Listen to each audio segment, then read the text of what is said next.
Can you hear me? I can. Okay. It's finally working. Welcome. Hi. Hi, we're waiting for the other two hosts to join, okay? Okay.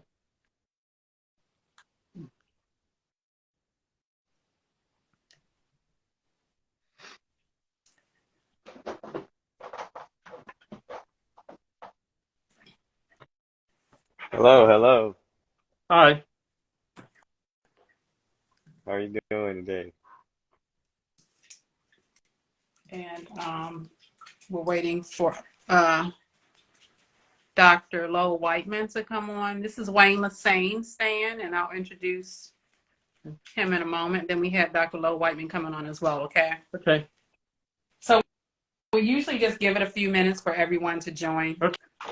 Okay.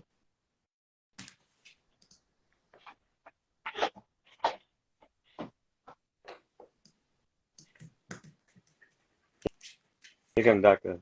Lowe right now.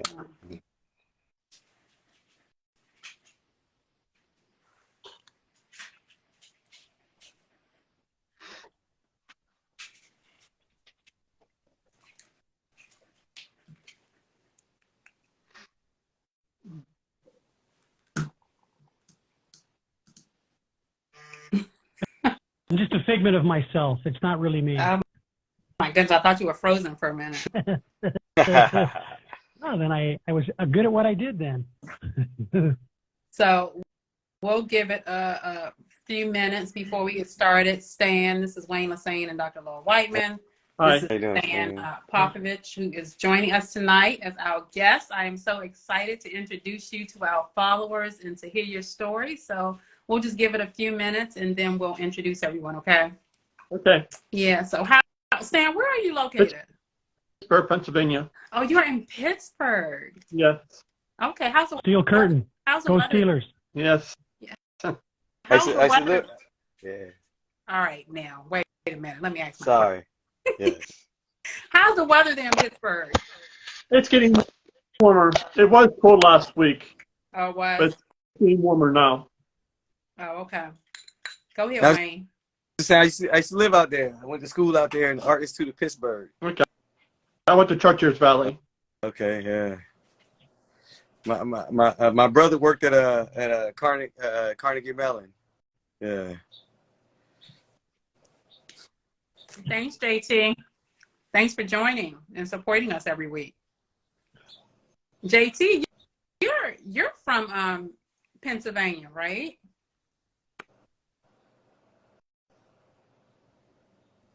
One of our listeners on here, he's from Pennsylvania.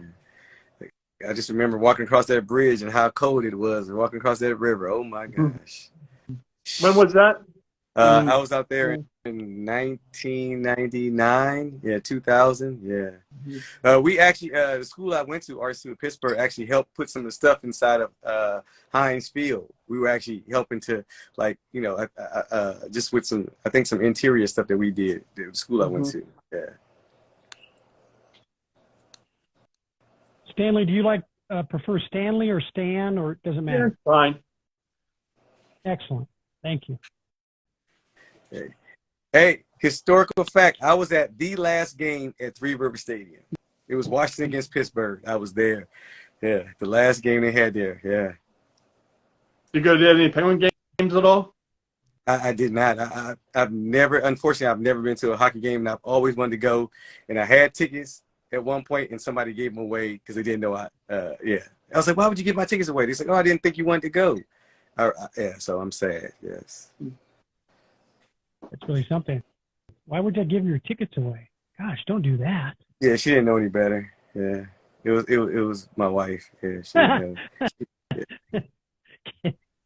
Kept it in the family. Yeah. That's awesome. Is she listening? I'm gonna have to. No, she is not. Yeah, she is not. Yeah, she know. I bring that up often. I'm like, hey, so remember I was supposed to go to that hockey game? Yeah. Yeah, Stanley Cup playoffs are going on right now. Yep. Nuggets are going to sweep tonight, though. Nuggets are going to sweep LA.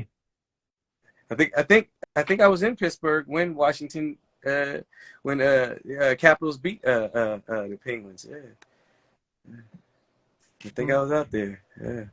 Guys, please join. We have a special guest tonight. We usually give it till about 7:05 to get started to allow people to come in. So we have about 3 more minutes. So if you have anyone that's interested in joining our discussion tonight for Men Suffer Too, we have so many amazing conversations on here around men and mental health that it is just fabulous. I love it. So if you have anyone that you want to recommend that would benefit from hearing our discussions, we are here every week, guys, at 7:00 p.m. Eastern Standard Time. Please come in and help us welcome our guests.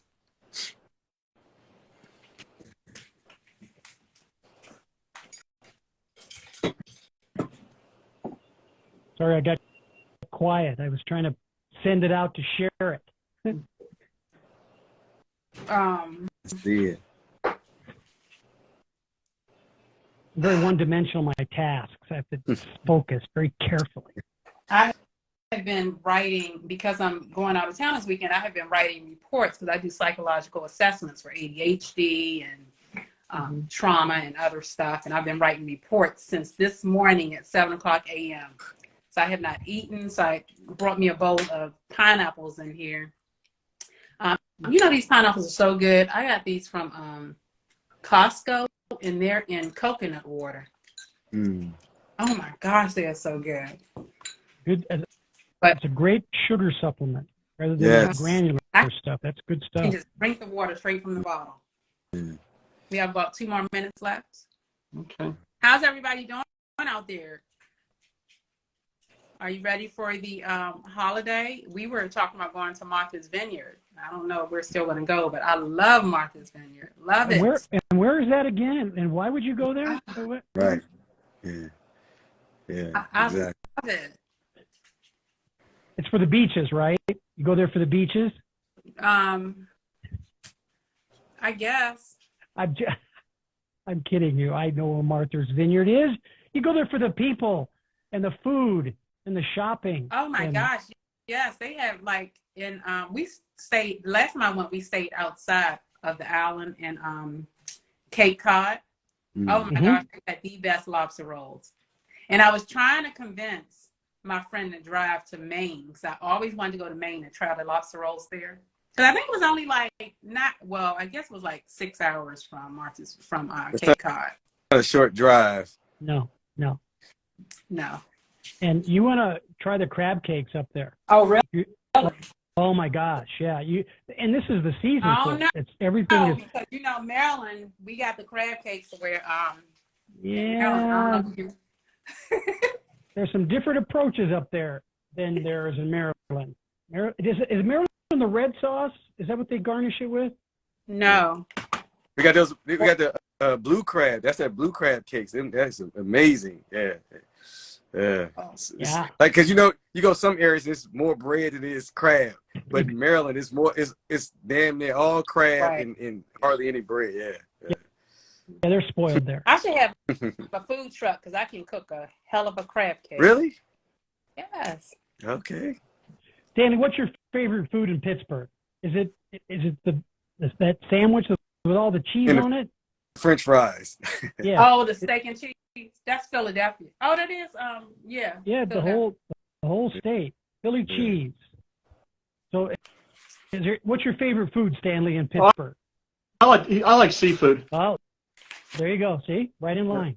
Right hanging with the theme. But it's expensive though.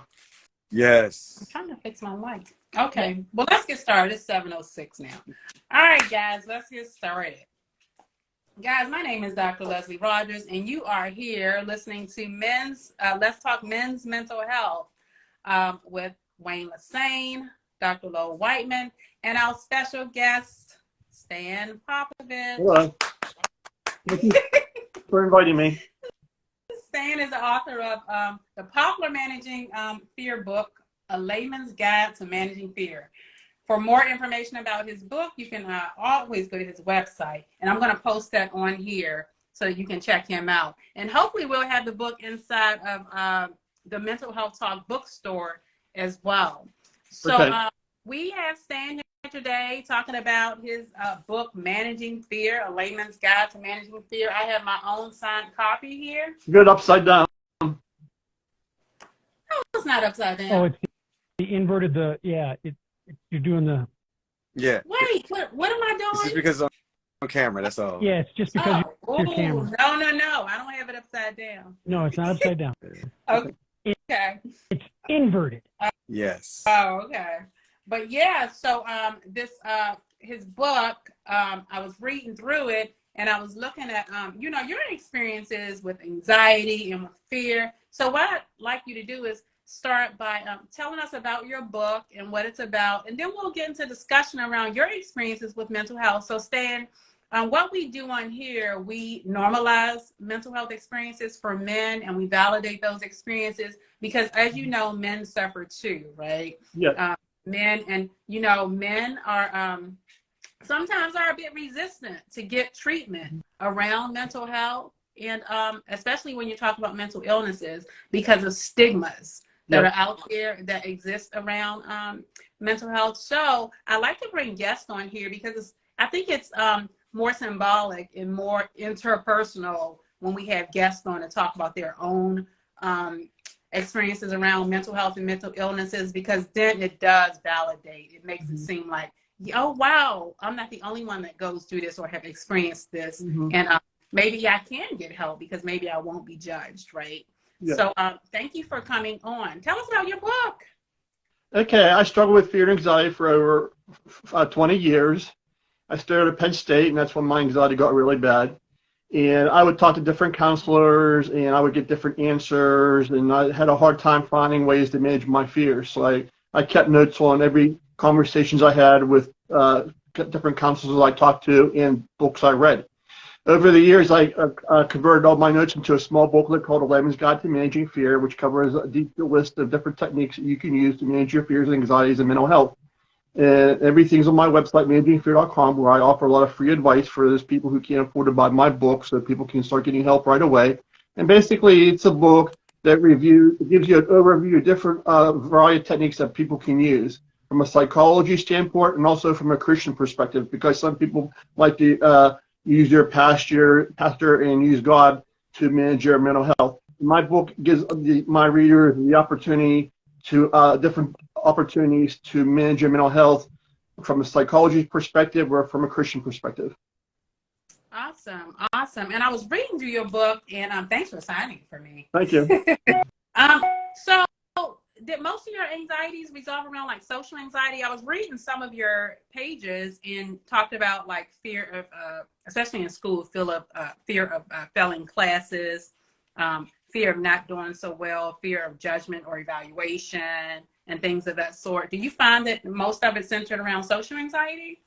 Well, for me, it was just a regular anxiety, OCD. So it's basically everything. It doesn't really matter in terms of different perspectives. It was just like general anxiety, OCD, negative thinking, and all that. And it was more generalized where it attacks everything, career, personal life, and everything. Yeah. And so I was born with this, one like my brain chemistry, and something I'm going to live with the rest of my life, which motivated me to write my book and to study these techniques so I can apply them in my own life too. Jenna, and guys, we talked about, remember we had the talk on anxiety, and generalized anxiety are day-to-day worries that are uncontrollable. We feel that are uncontrollable. That's when we talk about generalized anxiety, and social anxiety is the fear of evaluation, negative judgment when you're around others. Yeah. Dr. Lowe? Oh, sorry. I was so enthralled with the last remarks. I didn't quite catch up there. Stan, you mentioned something that many people are experiencing, but many don't realize they're not victims necessarily, but OCD is something that a lot of us have to deal with. You know, most of us are on the spectrum of some sort, and some degree. Others greater degrees than another person. So when you are experiencing an anxious moment, what are some of the environmental exposures you have that put you into that OCD anxious kind of feeling for yourself? Well, actually, it's mostly internalized. an event happens, like something out of the ordinary, the fear of the unknown, maybe a trigger, an event or whatever. And what happens, the process inside me starts like a high anxiety, mini panic attacks, black and white thinking, things like that. And for me, it happens real fast. For some people, it might happen slowly, or for me, it happens real fast. And basically, high anxiety, hard to think, hard to focus, and sometimes lasts for a day or two, and then eventually subsides. But everybody's different in how they experience their anxiety. Yeah. But overall, it's basically anxiety and fear overwhelming you. So when you say that, Stan, you mentioned a sudden place that's unfamiliar to you. Is that something that would trigger? Well, let's to kick in? Like if I lost my job, or if I got in trouble and I got called in HR, or when I was at school and I had trouble passing the class, or a family event, something happened to my family, or I got into a car accident. And not only that, with the OCD, it's more like what if situations. Nothing may be, everything around you might be okay, but your OCD thinking and your anxious mind starts thinking, well, what happens if I hear this, or if something like this happens, or you listen to the news and you hear something, what happens if it happens to me? Or you read something in these what if scenarios, and you kind of like, your anxious mind kind of finds things to pick out, and that's what people do when they worry. They worry about every little things that may, even though there's nothing to worry about, they still worry. And that's part of the anxiety. It's just that they have trouble managing their worries and anxieties and managing it. Yes, so ruminant thoughts. In your book, Stan, you mentioned some things that you have gone through to help you manage that anxiety and that anxiousness. Give our audience some ideas of what works best for you when you have that anxious moment, when you experience that sudden change that generates the fear. What are some of your go-to strategies to alleviate it as quickly as possible? Actually, simple techniques, a lot of breathing, mindfulness, trying to be at the moment. Also, I do a lot of exercising, so kind of release the stress and anxiety. A lot of self-positive talk. I try to tell myself it isn't as bad as it really is. I try to remind myself that it's just my worries and fears and it's exaggerated. I try to focus on the facts of the situation, because I know that what I'm worrying about is based on assumptions that aren't true. So I try to focus on the facts instead of focusing on what I really think. And I try to tell myself that I can't predict the future. And for upcoming events, I use a lot of self-visualization techniques so I can prepare myself ahead of time. So when something does happen, I'm prepared. So it's a variety of different techniques, and depends on the situation. But I try to do and I do a lot of praying sometimes, when things are tough and all that. And it's basically, it just takes a little bit of time to use those techniques and diminish the anxiety and fear. So, Stan, when you're going through those moments, are there people that help you with managing it, that understand you? Too often we get comments from especially men that Leslie implied earlier about how they're hesitant to go to therapy. They're hesitant to share their discomfort and the stigma around there's something less. I'm less of a person if I'm vulnerable to share with them. What thoughts would you share with our audience about how you've dealt with those feelings? Well, when I struggled with fear and anxiety, I felt like I can't live like this. Mm-hmm. So I admitted I had a problem, and I admitted that I needed help. And so I talked to a psychologist and counselor. And I didn't really care what other people thought at the time, because my life was being interfered with by anxiety, and I just wanted to get relief. And then at that point, I didn't really care what anybody really thought, because I figured this is my life, and I'm the one who's suffering. For a lot of people, especially men, including women too, they're afraid to ask for help because they're afraid of what their family or friends may think. And the first thing I say is that you have to determine what's more important, trying to please your friends or living a normal life, okay? Because nobody wants to live a life with fear and stress and worry, and it's not worth trying to please just a few people, because you're not alone. There are millions of people out there who struggle with stress, anxiety, and fear, and there's nothing wrong with that, and you're not alone. And number two, the way I look at it, for those people who are really worried about what other people think, the way I look at it is I'm not really getting help. I'm trying to learn effective techniques on how to manage my anxiety. So, like, let's say that if you're starting a new job, you learn how to perform a new job. So instead of saying, well, I'm getting help, I need help, what I usually say is, I'm struggling with stress and anxiety because that's something a lot of people can relate to. And then I said that I need to learn these techniques on how to manage stress and anxiety. And if you word it like that, a lot of people will be like, that's okay. Number two is you want to dwell into like the complications of your anxiety and fear.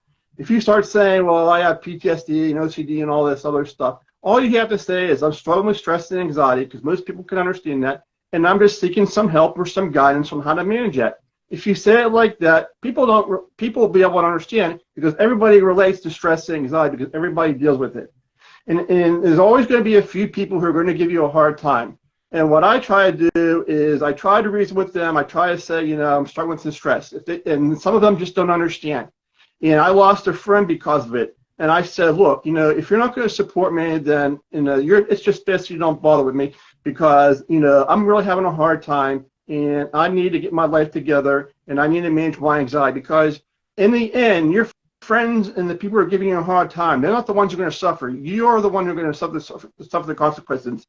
You could lose your job, living in fear and anxiety, trouble sleeping, even getting lost in the marriage or whatever like that. So, it's about you. And the way I look at it, it's not a public relations event. It's about you and your mental health. If it was a physical ailment like a heart attack or cancer, and you got help, nobody would think less of that. But just because it's mental health, some people make a big deal out of it. What I'm saying is your physical health and mental health are the same. They're just as important.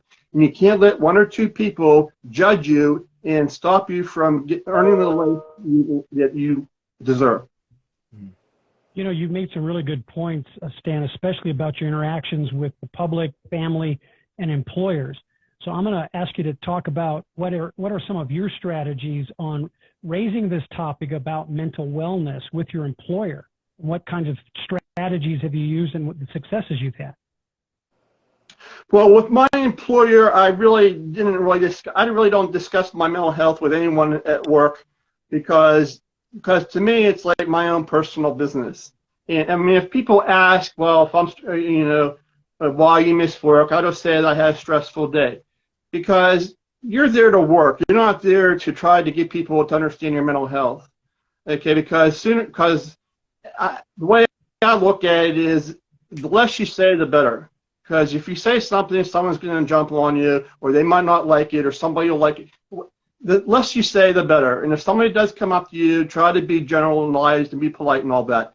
And if somebody comes up to you, even if it's your boss, and they give you a hard time, and it really becomes annoying to you, then you have to you have to make a decision. Well, is this the place I want to work at? But unfortunately nowadays, you just can't leave your job because you need the money. And if someone's giving you a hard time, then you try to talk to them in terms that they can understand, like saying, well, I have a lot of stress and anxiety at home. You try to have something that they can relate to, and just say that I'm having stress and anxiety at home and work and everything, and I'm just trying and learn some techniques and stuff like that. And most people, and even including your employer, will understand that. If you have an employer who gives you a hard time and they don't understand, then I would say it's better just to leave or try to find someplace else, because it's just going to make things worse, because it won't get any better. And not only that, it's for those people who are concerned about their employer, what I recommend, it's always important to have an up-to-date resume, regardless whether it's mental health related. Nowadays, you never know when you're going to get laid off. So if you always want to have a safety net. Have an updated resume. Make sure you have people in your connections and network, just in case if you ever have to leave your job. Because there were places that I worked at. There was one place I worked at, and it really was unhealthy for my mental health, and they weren't supportive of me. And it was more like a physical. It was like a really dirty place, and I was breathing all this stuff in me. And other people got sick before, and they refused to do anything about it. And I was like, I needed this job and everything, but I'm not going to be sick every day. So I said, find me another place within the company, or I'm gone. And they found me something else, another place to work at. But sometimes, you can only try so much. You try to be polite, try to be understanding, try to get them to relate to you. and things like that. And if they don't understand, then you have to decide, talk with your family and all that, because it's about you and your life and your mental health. Because a lot of, just look at other people who struggle with their mental health. It usually turns into drugs or alcohol, suicide. Things can get worse real fast if you don't do something about it. Because I always read these news stories that, well, they seem fine and they ended their life. And you can't speculate exactly what they were going through, but you have to think that if you are struggling with your mental health, you gotta do something about it. And if there's someone standing in your way, you gotta find a way to get around it, even if it means losing a little bit of money. Because if your mental health is out of control, you can't function with anything. Right. So, Well, and Stan, let's pick up on that a little bit and ask Leslie and Wayne to weigh in a little bit on, outside of the job, the employment, and your workspace, what are some things that you look to be distractions? And in some cases, we call those coping mechanisms, things that you would do or activities you perform to get your mind back to a level, a balance for yourself. Are there recommendations that you could give our audience about what you do outside of work, outside of those stressors, to kind of level things off for yourself? Well, I usually try, if I feel like that I'm overwhelmed with anxiety, I stop what I'm doing. I take a 5 or 10 minute walk, maybe a small run, because that helps distract the situation and gives you a perspective on things. Sometimes I carry a small notebook of positive affirmations around with me, so that if something, if I'm really feeling negative, I open my small notebook and I read some positive things that make me feel good. Some people might like to read the Bible, can carry a Bible with them, read scripture. Maybe talk to a friend for 5 or 10 minutes, or go out to lunch, go outside, do something that you like, a hobby, or maybe go to the gym, something that you like to do that will distract you. But and those are like quick fixes, but the thing is that you still have to get help and address those situations, because those can help you get through the day, but it's not going to solve the problem. Yeah. What do you have to say? Yeah, I just have a quick comment. So you gave some really good coping skills, Stan, around managing anxiety, especially the go-to, right? The evidence-based coping skills such as relaxation, mindfulness, meditation, relaxation, and deep breathing. A lot of times, that's our go-to, especially for panic symptoms and things of that sort. So thank you. And especially positive self-talk. I think that helps a lot to compensate for the ruminative thoughts, those negative thoughts that come to the mind, like the fear. Anxiety is a fear of the unknown. So the fear that something bad or something detrimental is about to happen. And you gave some really good pointers on that. One thing I wanted to go back to earlier, you said I was born with anxiety. So I wanted to talk about that for a second. So are you saying that you had a family, do you have a family history of anxiety? Oh yeah, I have a relative that has OCD anxiety, and basically the doctors I talk to and the counselors, it's more like brain chemistry, lack of serotonin. Yeah, so when you say that you were born with anxiety, you're just saying that you had a family history. That anxiety is hereditary, right? Well, I guess the gene in terms of brain chemistry, I kind of inherited or whatever, because it's more of a brain chemistry issue. But I'm assuming, it's probably a gene or whatever, and with the brain chemistry, I'm not sure the technical, but basically it's the brain chemistry and different chemicals in the brain. Yeah.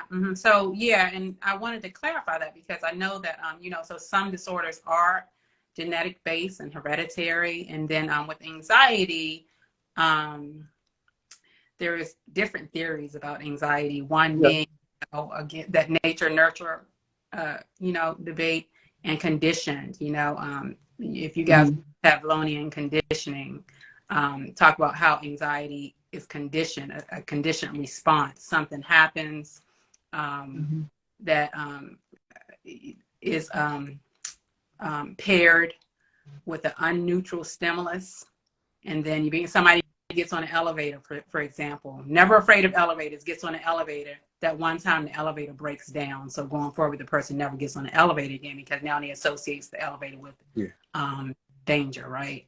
So anxiety, right? So one theory says that it's a conditioned response. But with anxiety, another thing you said earlier was you made a good point that to accept, it sounds like you have accepted, living with anxiety, and you're doing things to decrease those symptoms. But one approach to decreasing symptoms is that self-understanding of anxiety and how to control it, like feeling confident enough to control it. And you talked about that earlier, that acceptance, like knowing and acknowledging I struggle with anxiety, and being able to educate people around you as to what that looked like. Right? Mm-hmm. And that was beautiful, I think, when you said that about educating others about, I have anxiety, this is what it looks like, this is how it feels. Because believe it, a lot of people don't know. Well, a lot of people aren't aware of what that looks like, because it looks different for everyone. Doesn't look the same for everyone, right? Yeah. And even when people do have anxiety, they might not know how to put words to it, or may not know how to verbalize. I think that was a beautiful thing that you said earlier. Well, the first thing you have to internalize that you know that you struggle with anxiety. And the way you find out is, well, if it starts affecting your life, if you find things are difficult, lack of concentration, you edgy and things like that, and you know something's wrong, something's not right, and you feel overly stressed all the time, those are indications that that there may be a problem. Your next step is probably go talk to your primary care physician or somebody like a professional to maybe get a diagnostics or something like that in terms of what's going on. Because sometimes people might say, well, I just feel stress and anxiety, and then they blame it on something else and they forget about it. But if it doesn't go away and it continues, then it's probably something you might want to look into by talking to your doctor or your professional care provider, and to try to see, okay, why am I feeling like this? And that way you can find out for sure, whether you're, because that's what I did. I was dealing with stress and anxiety, and I didn't know I had, all this stuff. And so I felt something wasn't right. And I felt like, and I said, I'm going to talk to my doctor and see what's going on and get to the bottom of it. And that's how I found out. And that's what a lot of people try to do. And sometimes they're afraid to do that.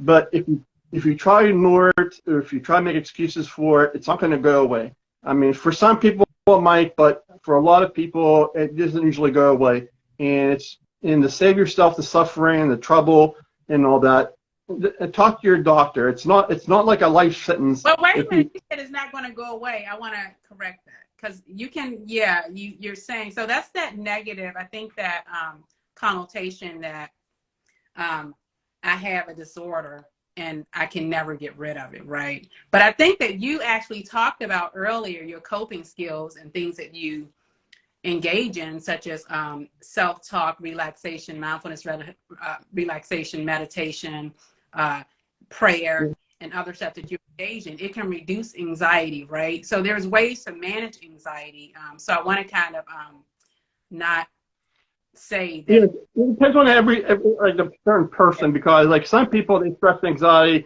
they do the techniques and they can minimize it, and it goes away sometimes, and it may come back.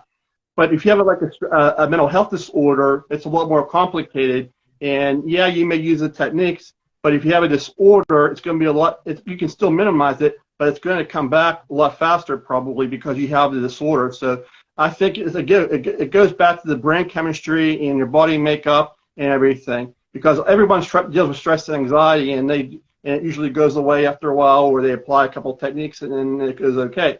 But for people with a mental health disorder, it can be a lot more harder and a lot more complicated. It takes a lot more, involvement and engagement. Let me ask you one more thing. Going backwards, so when did you notice that you struggled with anxiety? How old were you?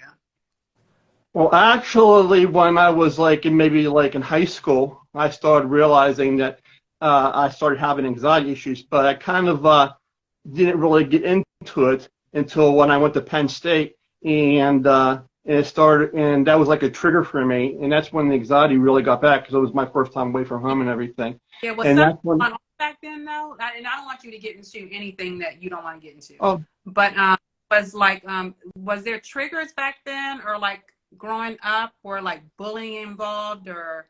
Oh, no, nothing like that. It's just I just felt stressed and anxious all the time. Okay. And like with most people at the time, I just felt like, well, it's just the way it is, stress and anxiety.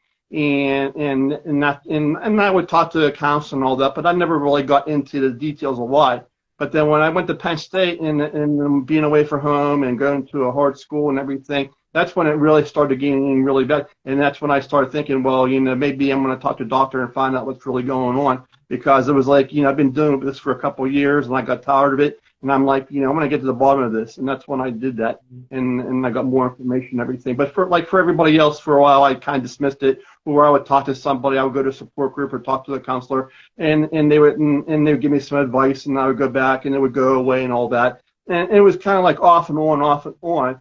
And then when the Penn State kind of made it like more difficult with everything was new for me, and that's when I decided, well, I'm kind of tired of dealing with this. I want to know what's going on, and that's what motivated me to find out.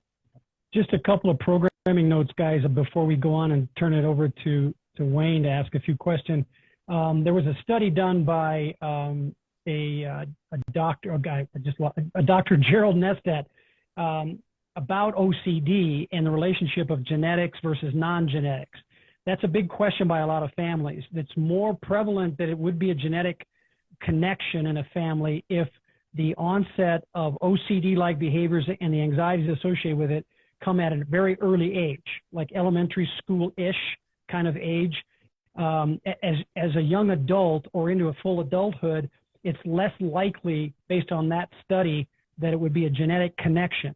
But your point, Stan, about all the different changes, new things coming into your life, like at Penn State and stuff, that's a big part of the OCD impact that environment has to play in it. It's part of the explanation about the behaviors with individuals with autism. That happens a lot with them as well. People that don't like big crowds, don't want to be in an auditorium. I may love the sport, but I can't stand in the stadium because I don't like the crowds around me. So it's not so much that it's a disorder necessarily, even though the feelings and the extremes of the feelings are great.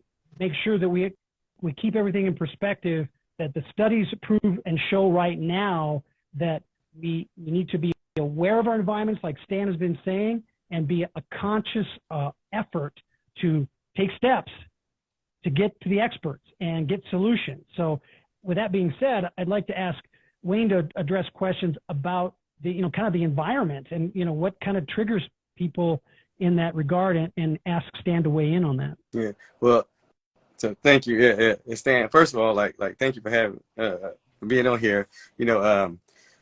Y'all asked some great questions, right? You took a lot of the questions I had, actually. I think that Stan has given a lot of great information. I appreciate the information that you've given, because I think that a lot of people, I'm just going to be reiterating on what we already said, like a lot of people walking around may not even know that they're dealing with anxiety to the level that they're dealing with, and that, and so how can they even identify something they don't even know what's going on? They just know that something is happening.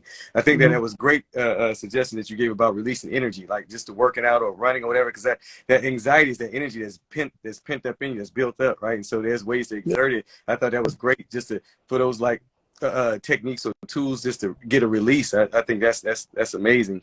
The question I was going to ask, because I want to know what made you initially go seek help, but then you answered it, and I thought that, I appreciate the answer, because that was pretty helpful, because I think that, again, this is so helpful to people out here who are listening to this, who are struggling, who are maybe having some issues around anxiety or stress and not know what to do. So I think that, again, just and I'm repeating myself, but I think this is a great information. One thing I noticed, one thing I did notice is once you get help and you talk to a counselor, one of the reasons why I was motivated to write my book is because I had a hard time finding those answers, the manuscript, because, like I said, I would talk to maybe like 4 or 5 different counselors, and I get 4 or 5 different answers. And some of those answers weren't that helpful, and some of them were. And that's what motivated me to create my website. So for those people who are struggling, okay, I have anxiety, I'm having trouble finding answers, I offer a lot of free advice on my website, managingfear.com, where people can actually go there and read the different techniques that are available, and they might like something, they might not, and they can say, hey, I might apply this in their life. And it saves them a lot of time, because I spent a lot of time even talking to counselors finding answers, because sometimes, and one time I talked to a counselor and they said, well, that's all there is, that's all I know. And I'm like, well, that's not true. There is more out there. And so I was motivated to do all that research, and I interviewed all those counselors, and I put all that into my book. Okay. Let's restate your website one more time. ManagingFear.com. And I Yes. put it up. I put it on the. Excellent. I put it in too. And that's Yeah, Stanley Popovich.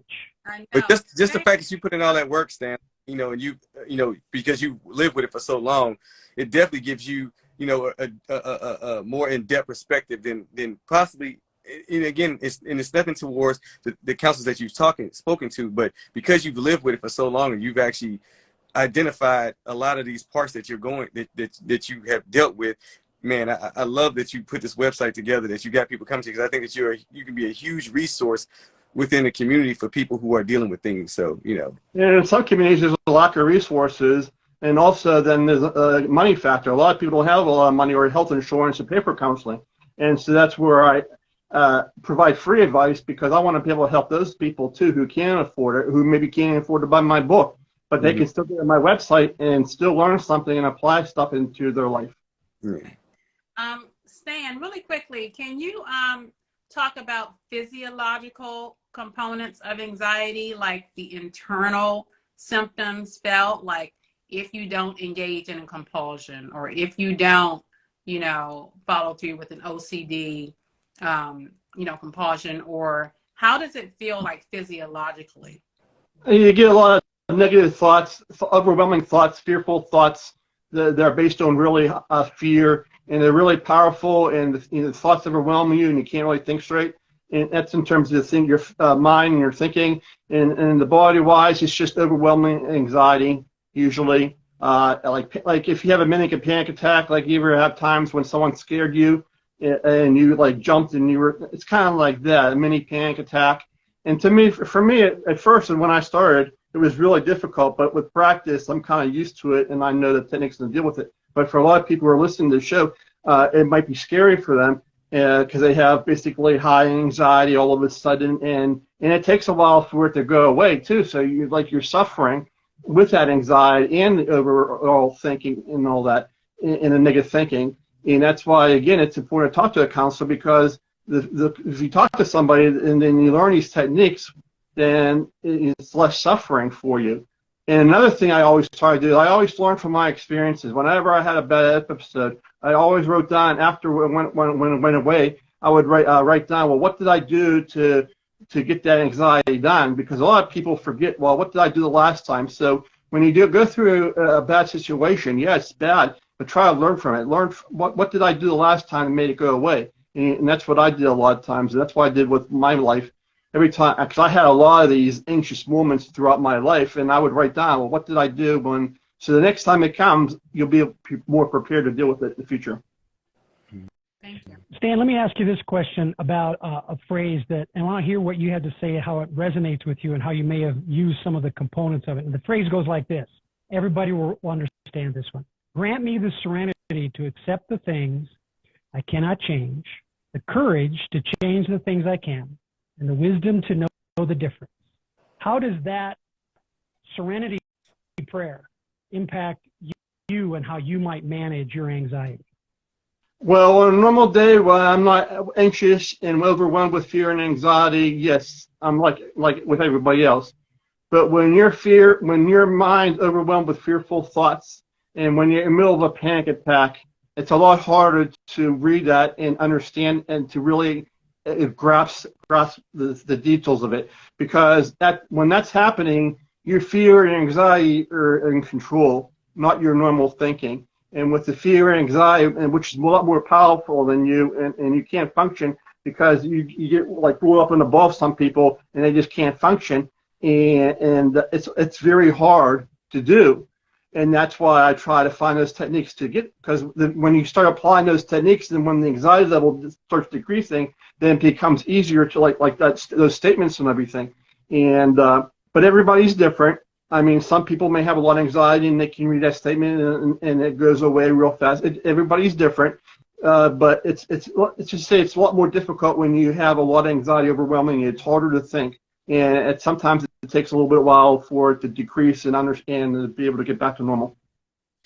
What would you what would you say to me when my anxiety gets me to the point of I'm angry with myself? Why did I succumb to that? You know, I get not just anxious and the fear is not there. I just get kind of irritated that I would fall victim to that. What would you say to me? What would you recommend I do with that? Well, I would say your thinking is wrong on that because managing anxiety and fear is like driving a car or riding a bike. It takes practice. You're not going to get it the first or second or even a third. It's going to take a while for some people to get used to use the applying the techniques within your life.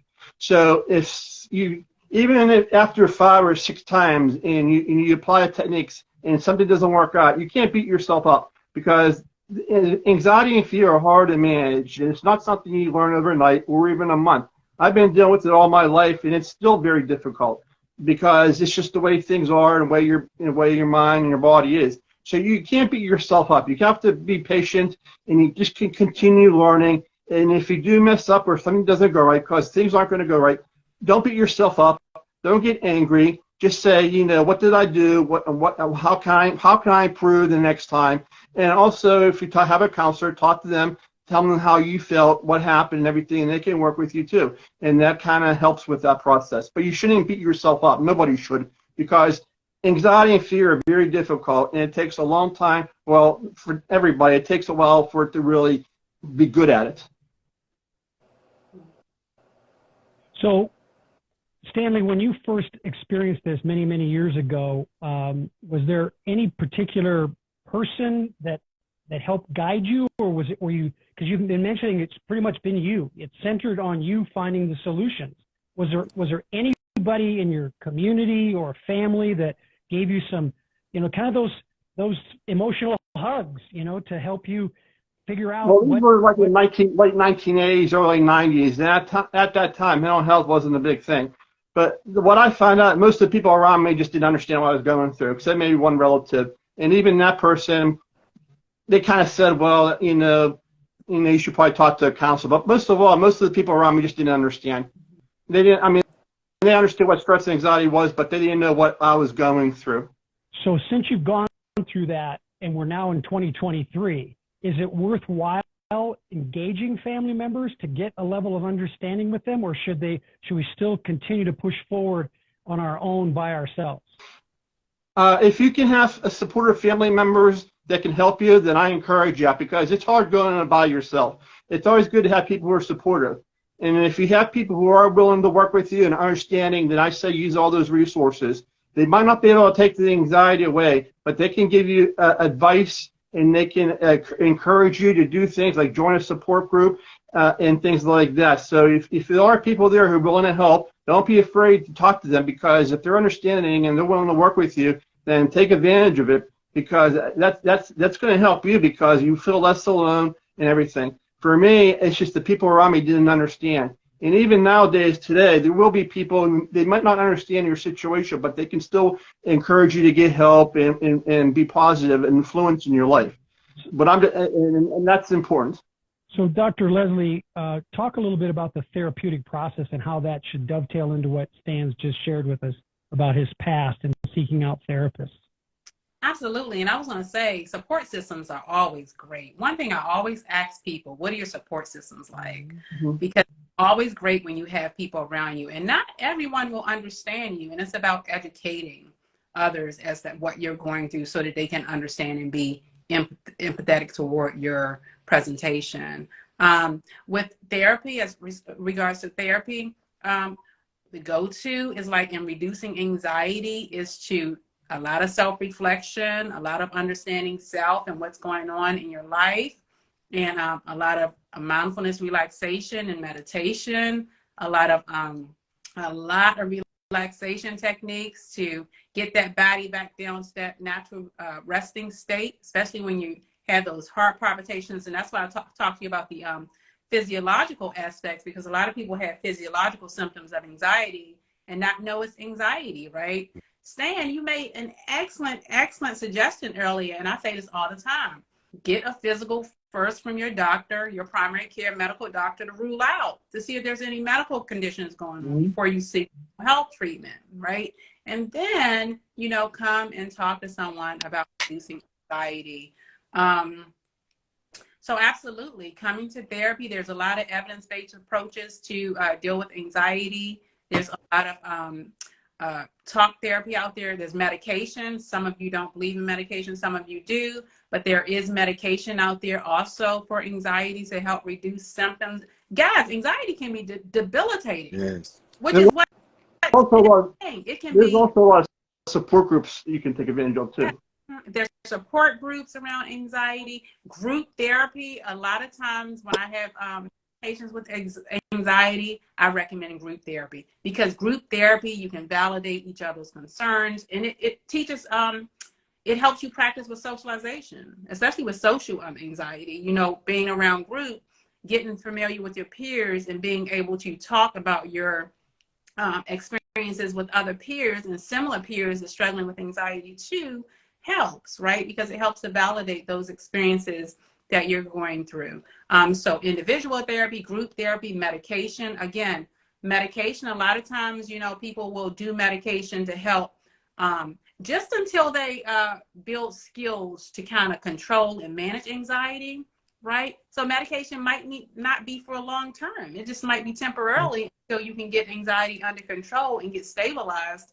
And then, like Stan say, I will say, Stan, with panic attacks, once you have a panic attack, the likelihood of another panic attack happening is high, right? Once you have a panic attack, the likelihood of another one. Let me tell you, I started having panic attacks when I was in graduate school in a doctorate program, and I was driving down Route 50 in Maryland, and I know what the hell was happening. And I had to pull over because it was like I wasn't really hyperventilating, but my heart just felt like it was just about to bust out my chest. And I was like, oh my gosh, what's happening? And I realized, being self-aware, I talked about self-awareness earlier, being self-aware that me going through the doctorate program, first of all, I didn't think I was going to be successful. I was the only Black person in a predominantly white school. I didn't have anybody to study with. Nobody wanted to study with me. There was a lot of stressors going on when I was going through the doctorate program, right? Mm-hmm. And, if I think back, that was probably precipitating factors for panic, because I knew this was something I wanted more than anything. I'm the only person in my family to graduate with a doctorate degree, and in my immediate family to graduate from high school. So there was a lot of responsibility on me to be successful. And with that, recognizing that was probably a precipitating factor for anxiety, because I had never experienced anxiety before until I got into the doctorate program, and that's with panic. So being self-aware and understanding what's going on in your world and what's going on in your world, and a great way to do that, to process through those emotions and those experiences, is through individual psychotherapy with group therapy potentially. And then you're taught tools to deal with anxiety. So yes, this is an awesome discussion. Yes. Well, and I think we should leverage this a little bit by also talking about self-care. And I want to ask you, Stan, about, we talk about we're in the moment, we're in the anxious moment, we're trying to deal with it as it happens. But there's also, before that even gets there, as Leslie was talking about, she started identifying the sources of the panic attack was related to the environment and the social draws and competition. But if we do self-care, things like good nutrition, personal hygiene, just simply getting a haircut makes me feel good sometimes. So the whole genre of self-care categories, what are some of the things that you would suggest to people to take note of as far as self-care? You mentioned walking and running and that kind of physical side of things, but is there anything else that you do to make sure that your mind and body is well taken care of, to abate or diminish or maybe get rid of any anxious moments in the future? Okay, we talked about mindfulness, breathing exercises, regular physical exercises, but there's also other ways to minimize the pressure in your life. Number thing I like to do is I like to communicate with my family members and my relatives, especially if I have a busy schedule and there's a lot of demands. I like to communicate with them. Communicate your feelings. Oh, I'm feeling stressed. I'm feeling anxious. Don't try to do everything yourself. Talk to other people and say, try to delegate, delegate your activities so that other people can help you to reduce the stress and try and do everything at once. Try to prioritize things instead of trying to do everything all at once. Try to figure out what's the most important things that need done today and do them, and then do the less important things down the road. I mean, use common sense in terms of trying to reduce anxieties and pressures that may lead up to things like that. But like in school and all that. If you're feeling overwhelmed and everything, maybe talk to different people and say, do you have any advice on what I can do? And talk to people, because if you don't say anything, nobody's going to be able to help you, and you're not going to do anything, and nothing's going to get done. So talk to people and try to get advice from other people, get suggestions. If you join a support group, talk to people there, talk to your doctor, talk to your therapist, and talk to whoever you can who can help you to get ideas of how to minimize the issues in your life that can lead up to those things. Because communication is key, because you don't want to bottle everything up, and just use common sense, try to prioritize, try to break things down, don't try to do everything all at once and things like that. Leslie, it's time for me to go. So Wayne, I'm going to turn it over to you. And thank you, Stan, for answering our questions and engaging with us today. So you guys have a good one. Wayne, it's all you, buddy. Take care. Thank you. I just have one question for you, Stan. Honestly, like, how do you take care of yourself after, you've gone through something? What do you do for self-care, for self? I mean, after the anxiety goes away? Yeah. Well, once the anxiety goes away, one of the first things I try to do is I try to look back and say, okay, what happened? What led to this? And what did I do to get rid of it? And I write it down. And the reason why I write these things down, because if you don't write it down, you're going to forget about it. And because, like you said before, more than likely it could happen again, another stressful environment or another situation. And you don't want to be caught off guard. And when it does happen, you can look back and say, well, the last time it happened, I did this and I did that. And it becomes more of a learning experience. So that's the first thing I try to do. And not only that, I continue to try to learn new techniques. And I try to evaluate the situation. What did I do? How can I improve? I want to do it better and things like that. And when I talk to my counselor, I'll tell them what happened, and they can give me additional advice. I'm always learning, even if I wrote a book and I know these things. I'm always asking questions, and you never stop learning. And it's always important just to keep trying to learn as much as you can, because the more you know, the better off you'll be. Yeah. Thank you. Thank you. Yes.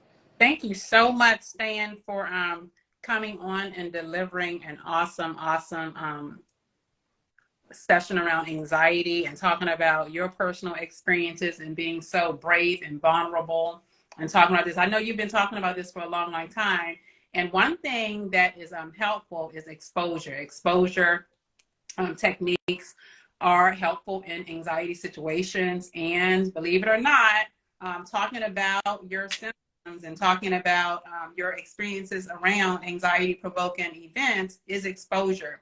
A lot of times when I work with PTSD, evidence-based therapies are exposure-based therapies, right? That have people constantly talk about their experiences. And this leads to acceptance, which Stan talked about earlier, accepting that this is what I have to deal with. I mean, it's my reality, right? And accepting it. And that helps you also move toward healing. Does anyone out there have any questions for Stan while he's on here? Again, I posted his website on here, managingfear.com, his book, A Layman's Guide to Managing Fear,